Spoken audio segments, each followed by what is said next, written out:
je fais appel à ce petit verset qui dit « Si vous avez entendu que ces deux cadeaux-là sont au porche de la vie,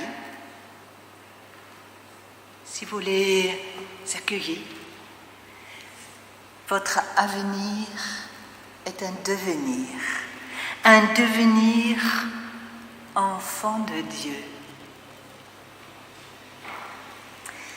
Nous avons l'habitude, un peu facile, de dire c'est le baptême où on devient enfant de Dieu. C'est pratique, parce qu'une fois que c'est inscrit, une fois que l'eau a coulé, ça y est, le tampon est donné. On est devenu enfant de Dieu et après on s'occupe de ses propres affaires. Et Jean nous dit, c'est peut-être plus complexe. Peux-tu, de tes deux mains, recueillir cette structure que le Premier Testament te donne dans ta responsabilité et de recueillir de l'autre main la grâce et la vérité. J'espère que certains parmi de celles et ceux qui vont suivre ici pour partager leur méditation vont s'arrêter un peu plus sur ces questions de vérité et de grâce. Sinon, ça peut être une autre nuit de la parole. Je voudrais juste terminer avec cette petite confession de foi par laquelle notre texte se termine. Nous avons reçu. Nous avons reçu. Nous avons reçu grâce sur grâce.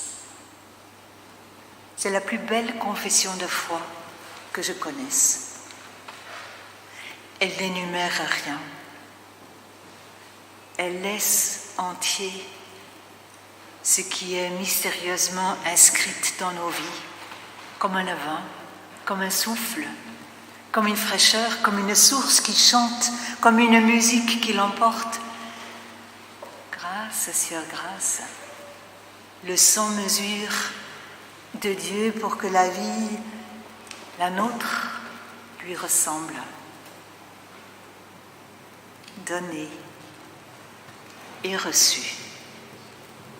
Donné de toute éternité, mais reçu pour nous en Christ. Cette parole en double mouvement vers son origine et vers nous.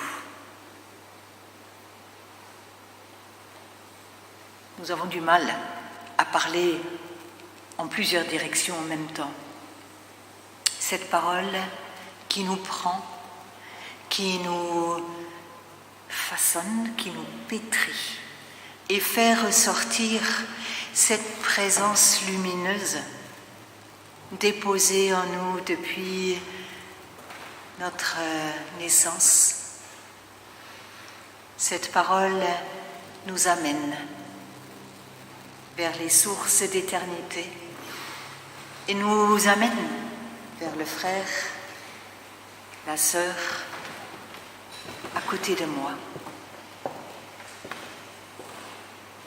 Seulement une parole, quelle précarité, ou seulement une parole, précarité de la grâce, donnée et reçue. Amen.